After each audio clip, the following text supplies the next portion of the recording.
दोस्तों, स्वागत है आपका मेरे YouTube चैनल इन्फो स्टेप पे। आज मैं आपको बताने वाला हूँ कैश डिपॉजिट के बारे में। अगर आपका अकाउंट HDFC बैंक में है और आप अपने अकाउंट में पैसा जमा करवाना चाहते हैं तो कैसे करवा सकते हैं, स्लिप कैसे भरनी पड़ती है, उसकी जानकारी मैं आपको दूंगा। तो आइए चलिए शुरू करते हैं। दोस्तों, अब हम जानते हैं कि इसके अंदर हम कैश अगर हमको जमा करना हो अपने अकाउंट में तो इसको स्लिप को कैसे भरा जाता है। तो दोस्तों, जैसे कि ये स्लिप के दो भाग किए हुए हैं, जैसे कि एक यहाँ का और एक यहाँ का। तो इतना जो भाग होता है वो बैंक अपने पास रख लेती है अपने रिकॉर्ड के लिए, और जो इतना भाग होता है बैंक हमें दे देती है हमारे रिकॉर्ड के लिए। इसके लिए ये दो भागों में बटा हुआ रहता है और दोनों भागों को एक जैसा ही भरना होता है। दोनों अगर इस तरफ का जैसा भरा है उसी तरह से इस तरह का भरना होगा। तो आप देख लीजिए कि कैसे हम भरते हैं, तो सेम उसी तरह से दूसरी तरफ का ही भरना होगा। तो दोस्तों, यहाँ पे जैसे लिखा हुआ है डेट, दिनांक, तो यहाँ पर हमें बताया गया कि आपको पहले दिन भरना है, फिर महीना, उसके बाद साल। तो जैसे कि मान लीजिए आज 18 तारीख है, तो मैं यहाँ पे 18 लिखता हूँ, दूसरा महीना और 2021। इस तरह से दोस्तों मैंने लिख दिया है। और ये लिखने के बाद दोस्तों अब मैं यहाँ पे अकाउंट नंबर लिखूँगा। तो दोस्तों यहाँ पे मैं अकाउंट नंबर लिख देता हूँ।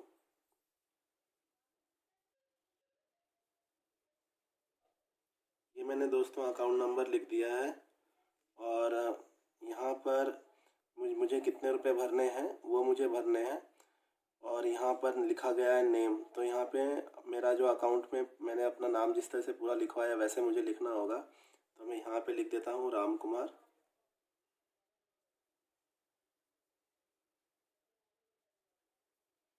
इस तरह से दोस्तों मैंने राम कुमार लिख दिया है।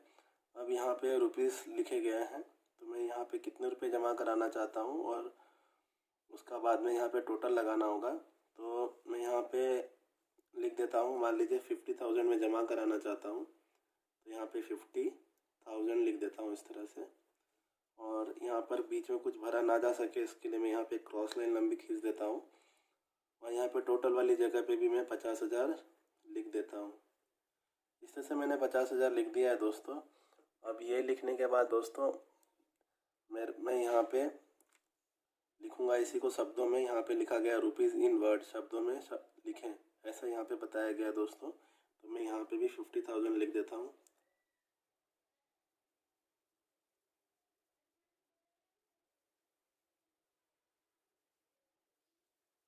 इस तरह से लिख दिया है दोस्तों।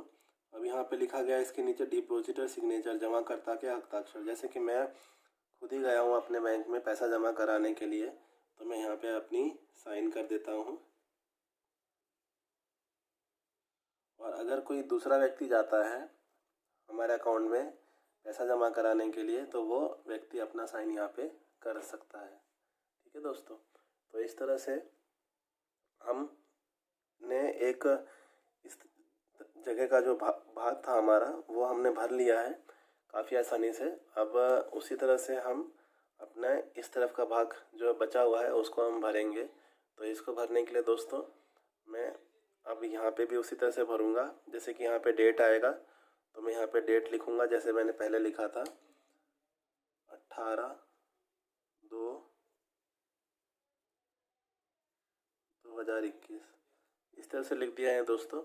अब उसके बाद यहाँ पे लिखा गया है अकाउंट नंबर, खाता संख्या। तो मैं यहाँ पे खाता संख्या वाली जगह पे मैं अपना अकाउंट नंबर लिखूँगा जिस तरह से मैंने यहाँ पे लिखा था।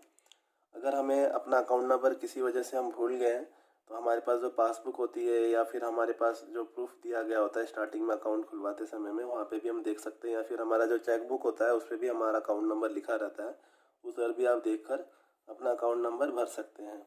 तो दोस्तों जिस तरह से मैंने यहाँ पे भरा है तो उसी तरह से सेम टू सेम मैं यहाँ पे भरूँगा।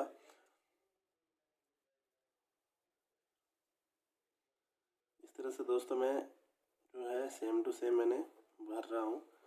और ये भरने के बाद यहाँ पे लिखा गया है पैन नंबर। तो यहाँ पे पैन नंबर हम अपना भरना चाहते हैं तो हम यहाँ पे भर सकते हैं। यहाँ पर ज़्यादातर बैंकों में जैसे कि यहाँ पे एक सूचना दी गई हुई है यहाँ पे कि for cash deposit greater than rupees 49,999।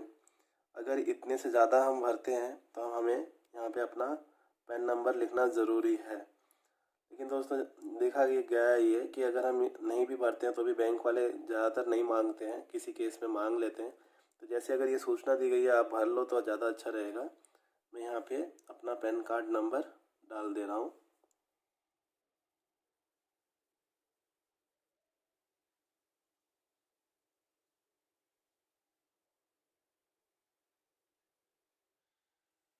दोस्तों इस तरह से मैंने यहाँ पे लिख दिया है और उसके बाद जो मेरे पास रुपए हैं वो किस तरह से मुझे भरने हैं तो वो यहाँ पे बताया गया कि हम जो बैंक को पैसे देना चाह रहे हैं 50,000 रुपये, वो कितने कितने नोट हैं वो। तो जैसे कि मान लीजिए मेरे पास 500 के पूरे 100 नोट हैं, ठीक है। तो मैं यहाँ पे 500 के आगे पूरा 100 लिख दूँगा। तो इसके सामने मैं यहाँ पे लिख देता हूँ 50,000। 50,000 लिखने के बाद दोस्तों मैं यहाँ पे पूरी एक लाइन खींच दूँगा क्योंकि मुझे दूसरा कुछ यहाँ पे भरना नहीं है। और यहाँ पे भी पूरा नीचे टोटल वाली जगह पे 50,000 लिख के इस जगह को मैं बंद कर देता हूँ ताकि आगे कुछ ना भरा जा सके। और यहाँ पे लिखा गया है रुपीज़ इन वर्ड, तो मैं यहाँ पे रुपीज़ इन वर्ड वाली जगह पे मैं यहाँ पे लिख देता हूँ इसको वर्ड में।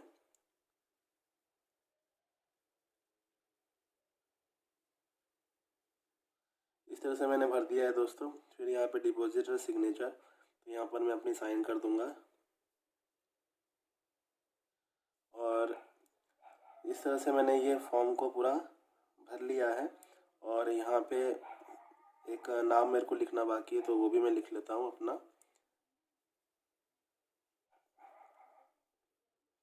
मैंने यहाँ पे अपना नाम लिख लिया है और जैसे मैंने इस तरह भरा था सेम टू सेम मैंने यहाँ पे लिख दिया है।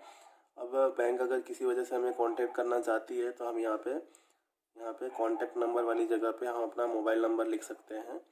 तो दोस्तों मैं यहाँ पे एक डमी नंबर अपना खुद का लिख रहा हूँ ताकि आपको पता चल सके कि मैं यहाँ पे अपना अकाउंट जो है यहाँ पे अकाउंट के ऊपर जो यहाँ पे सामने ही मैं अपना मोबाइल नंबर लिख रहा हूँ। तो इस तरह से मैं लिख देता हूँ क्योंकि दोस्तों मैं एक जानकारी के लिए आपको ये सारी चीज़ें बता रहा हूँ कि सेम टू सेम आप समझ सकें बस कैसे भरना है। ठीक है दोस्तों, इसके लिए मैंने यहाँ पर आपको पूरा भर के बता दिया है। तो यहाँ पर हमने अपना एक कॉन्टैक्ट नंबर लिख दिया है क्योंकि किसी वजह से मान लीजिए कि आप बैंक छोड़कर चले गए और उसको कुछ पूछना हो और जल्दबाजी में वो किसी बात पे ध्यान नहीं दे पाया बैंक का कैशियर, तो आपको तुरंत ही इस नंबर पे कांटेक्ट कर सके। नहीं तो आपके अकाउंट में जो आपने नंबर लिखवाया फिर वो उसको उस पर कांटेक्ट करना पड़ेगा।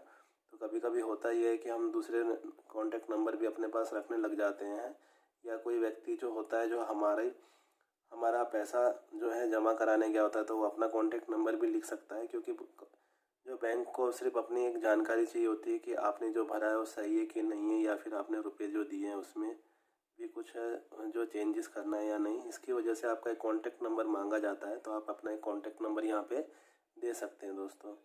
तो दोस्तों इस तरह से पूरा कैश का स्लिप भरा जाता है। तो मुझे आशा है दोस्तों कि आपको काफ़ी आसानी से इसको समझ में आ गया होगा। अभी ये जो हमने स्लिप भरा है ये स्लिप और हमारे पास जो पैसा है वो ये दोनों हम कैश काउंटर पे जाके देंगे तो हमारा अकाउंट पूरा चेक किया जाएगा, यही अकाउंट है यही नाम है।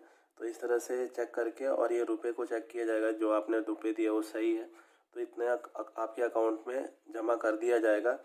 बैंक यहाँ पे स्टैंप लगा के अपने पास इतना हिस्सा अपने पास रख लेगी और स्टैंप लगा के ये हिस्सा हमको दे देगी हमारे रिकॉर्ड के लिए। ऐसे बैंक का टाइम 15 मिनट का रहता है कैश डिपॉजिट का, कि उतने देर के अंदर आपके अकाउंट में ये शो होना शुरू हो जाएगा कि आपके अकाउंट में इतना पैसा आ चुका है। लेकिन ये पैसा तुरंत ही आ जाता है, लेकिन एक समय दिया जाता है ताकि कस्टमर हैरान ना हो। तो एक 15 मिनट का ज़्यादा से ज़्यादा टाइम दिया जाता है, लेकिन उसके अंदर जैसे कैश डिपॉजिट करते हैं वैसे ही हमारे अकाउंट में शो हो जाता है। बाई चांस कोई सर्वर में प्रॉब्लम होता है तो ही इतना टाइम लगता है। तो दोस्तों इस तरह से आपके अकाउंट में आप अपना पैसा जमा करवा सकते हो। इस तरह से स्लिप भर के आप को ये स्लिप जो है बैंक में मिल जाएगी और इसको आप भर के और कैश काउंटर पे जाकर अपना रुपया अपने अकाउंट में जमा करवा सकते हैं दोस्तों। तो दोस्तों मुझे आशा है कि आपको ये मेरा वीडियो अच्छा लगा होगा और अगर कुछ पूछना हो तो आप मुझे कमेंट बॉक्स में पूछ सकते हैं।